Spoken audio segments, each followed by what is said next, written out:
Crystal ആർക്കിടെക്ചറുള്ള മെറ്റീരിയൽസിൻ്റെ structure reveal ചെയ്യാൻ വേണ്ടിയിട്ട് ഉപയോഗിക്കുന്ന ഒരു ടെക്നിക്കാണ് എക്സ്റേ ക്രിസ്റ്റലോഗ്രഫി എന്നുള്ളത്.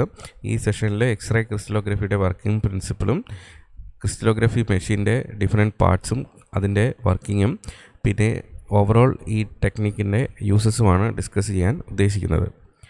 X-ray crystallography uses electromagnetic radiation, specifically X-rays, to determine the molecular and atomic structure of a crystal. ഇപ്പോൾ crystalline ഫോമിലുള്ള ഒരു മെറ്റീരിയലിൻ്റെ മോളിക്കുലാർ അറ്റോമിക് സ്ട്രക്ചർ റിവീൽ ചെയ്യാൻ വേണ്ടിയിട്ട് ഇവിടെ ഇലക്ട്രോമാഗ്നറ്റിക് റേഡിയേഷൻ ആയിട്ടുള്ള എക്സ്റേസ് യൂസ് ചെയ്യുന്നു. അപ്പോൾ ഇതിൻ്റെ ബേസിക് ആയിട്ടുള്ള വർക്കിംഗ് പ്രിൻസിപ്പിൾ എന്താണെന്ന് നമുക്കൊന്ന് അനലൈസ് ചെയ്യാം. When a beam of X ray strikes a crystal it diffracts into many specific direction. അപ്പോൾ ക്രിസ്റ്റലിൻ്റെ സ്ട്രക്ചറിനെ ബേസ് ചെയ്തിട്ട് എക്സ്റേ ക്രിസ്റ്റലിൽ വന്ന് ഹിറ്റ് ചെയ്യുമ്പോൾ പല രീതിയിലുള്ള ഡിഫ്രാക്ഷൻസ് നടക്കുന്നു. എക്സ്റേ ബീംസ് ഡിഫ്രാക്റ്റഡ് ആയിട്ട് പോകുന്നു. From the diffracted beam A 3D picture of the density of electrons within the crystal can be obtain. ഇതിനെ ഇലക്ട്രോൺ ഡെൻസിറ്റി മാപ്പ് എന്നാണ് പറയുന്നത്. അപ്പോൾ ഡിഫ്രാക്റ്റ് ചെയ്ത് എമർജ് ചെയ്യുന്ന ബീം എന്ന് പറയുന്നത് ഈ ക്രിസ്റ്റലിനകത്തുള്ള ഇലക്ട്രോൺ ഡെൻസിറ്റിയെ ആശ്രയിച്ചിട്ടായിരിക്കും വരുന്നത്. അപ്പോൾ ഫൈനലായിട്ടൊരു ഡിറ്റക്ടർ ഉപയോഗിച്ചിട്ട് എമർജ് ചെയ്യുന്ന ബീമിനെ ഇലക്ട്രോൺ ഡെൻസിറ്റി മാപ്പ് എന്ന് പറയുന്ന ഒരു ഔട്ട്പുട്ടായിട്ട് കൺവേർട്ട് ചെയ്യുന്നു. Then from the electron density map, mean position of the atoms in the crystal, their chemical bonds, their disorder and various other information can be determined.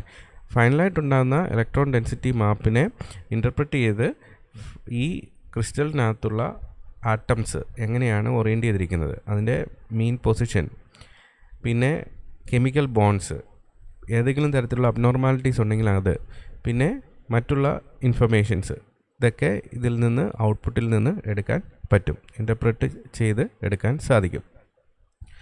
അപ്പോൾ ഈ principle എങ്ങനെയാണ് work ചെയ്യുന്നത്, അതിൻ്റെ ക്രിസ്റ്റലോഗ്രഫിയുടെ മെഷീൻ്റെ പാർട്സൊക്കെയാണ് ഈ ഡയഗ്രത്തിൽ കാണിച്ചിരിക്കുന്നത്. ഇപ്പോൾ ഇവിടെ നോക്കുകയാണെങ്കിൽ ഒരു എക്സ്റേയുടെ സോഴ്സ് ഉണ്ട്.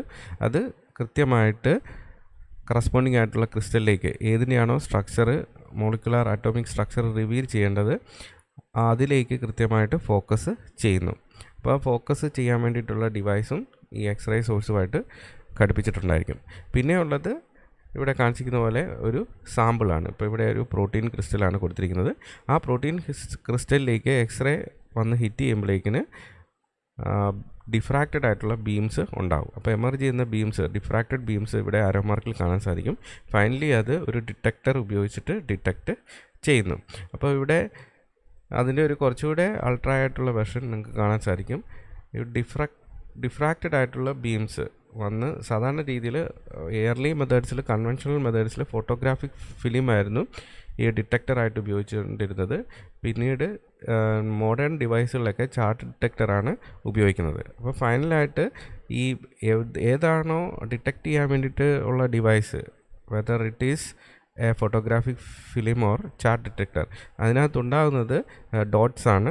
ഈ ഡോട്ട്സിനെയാണ് ഇലക്ട്രോൺ ഡെൻസിറ്റി മാപ്പ് എന്ന് പറയുന്നത്. അത് ക്രിസ്റ്റലിനകത്ത് എങ്ങനെയാണ് ആറ്റംസ് പ്ലേസ് ചെയ്തിരിക്കുന്നത് എന്നതിൻ്റെ, അല്ലെങ്കിൽ ഇലക്ട്രോൺസ് പ്ലേസ് ചെയ്തിരിക്കുന്നത് എന്നതിൻ്റെ ഒരു ഇൻ്റർപ്രിട്ടേഷൻ ആണ്. അത് ഫൈനലായിട്ട് അനലൈസ് ചെയ്ത് കഴിയുമ്പോഴേക്കിന് മോളിക്കുലാർ ആൻഡ് ആറ്റോമിക് സ്ട്രക്ചർ ക്രിസ്റ്റലിൻ്റെ റിവീൽ ചെയ്യാൻ സാധിക്കും.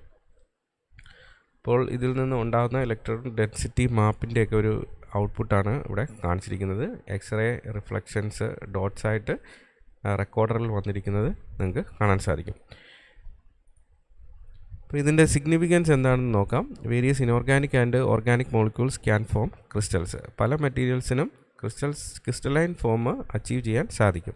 അപ്പോൾ ആ ക്രിസ്റ്റലൈൻ ഫോമിൽ നിന്ന് അതിൻ്റെ ആറ്റോമിക് മോളിക്കുലാർ സ്ട്രക്ചർ റിവീൽ ചെയ്യാൻ എക്സ്റേ ക്രിസ്റ്റലോഗ്രഫി എന്നുള്ള ടെക്നീക്ക് ഉപയോഗിച്ച് സാധിക്കും എന്നുള്ളതാണ്. Fundamental technique which had led to the development of many scientific fields.